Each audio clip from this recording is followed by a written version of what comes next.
Hello everyone. So today we will start our next chapter, chapter number 6, Saudi Arabia, the land of hot sand. So in this chapter we will learn about the location of Saudi Arabia, the climate, vegetation, industry, the lifestyle of the people, and the significance of holy cities like Mecca and Medina. So let's start. First is the physical location. Saudi Arabia is the largest country on the Arabian Peninsula.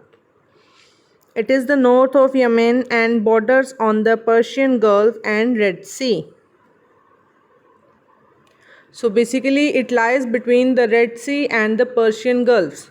Its neighbors are Kuwait, Israel, Iraq, Jordan in the north, then Bahrain and United Arab Emirates in the west, Oman and Qatar in the east, and Yemen in the southwest.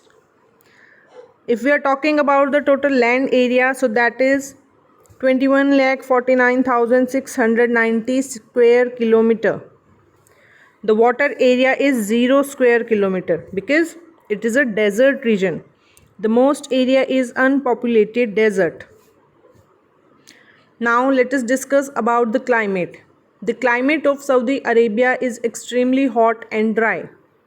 There is hardly any rainfall during rainy season. Saudi Arabia has a harsh climate. Seeing as most of the country is a dry desert, there are extreme temperature differences. In the summers, the climate reaches up to 50 degrees and in winters it is mild. Humidity can reach up to 100% near the coastline. Often, in the early summers, a strong sand-laden winds called shamal blow through the country with up to 30 kilometers per hour. Dust storms are very common. In this area, dust storms are very common. Strong winds and dust storms shift the sand dunes from one place to another place. Now, what is sand dunes? Sand dunes are hillocks or small hills of sand that are called sand dunes. Next is most of the Saudi Arabia is covered by desert. Most of the area is covered by desert.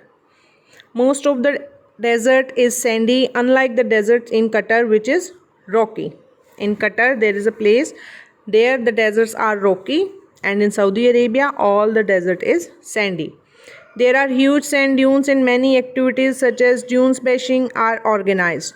Nomads live in Saudi deserts, but most of them are not populated by the people. 90% of the country is desert. 90% of the country is desert. Rub al Khali, the empty Qatar.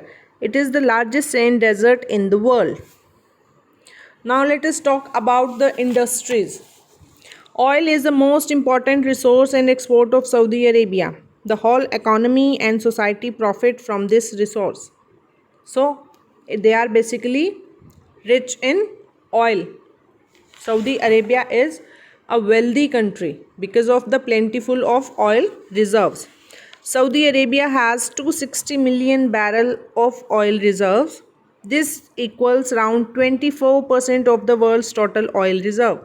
Means if the world is having 100% oil reserves, out of that 24% is only in Saudi Arabia.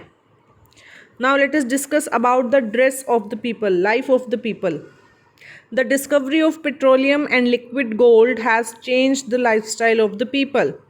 Before the discovery of oil, most of the peoples were very poor, but now they are living a high standard life. Now the cities are having facilities like schools, colleges. And now let's talk about the dress.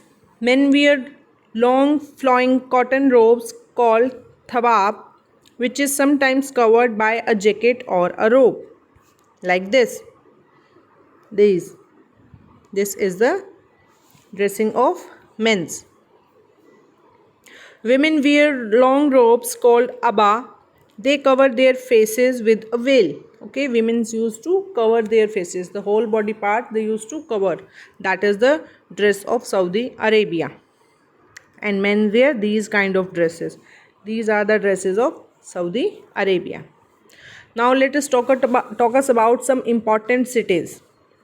Mecca and Medina. Other than Makkah and Medina, Riyadh and Jeddah. These are also two important cities. Riyadh is the capital and the largest city. And Jeddah, people from all over the world come here by air and sea to go to Makkah and Medina. It is having the largest airport. The name is King Abdul Aziz International Airport. And the last topic we have, that is about Makkah, Medina and government. Makkah and Medina, these are the holiest places of Muslim. This is Makkah and Medina. Okay. Millions of Muslims come to Makkah and Medina on annual pilgrimage called Hajj, and a person who has done Hajj is known as Haji. Now the government. Saudi Arabia is a monarchy. Monarchy means if a king is there, his son will be the next king. So they are not having a democratic country, okay, or democracy in the country. Like people will vote and they will elect their leader. So Saudi Arabia is a monarchy. The king is the head of the government. The government has used the natural resources wisely and made this hot and barren region a rich and prosperous land. India has good relation with Saudi Arabia. Apart from import and export of goods, thousands of Indian doctors, engineers and teachers are working in Saudi Arabia. So this was your chapter. Read your chapter and understand it. Thank you.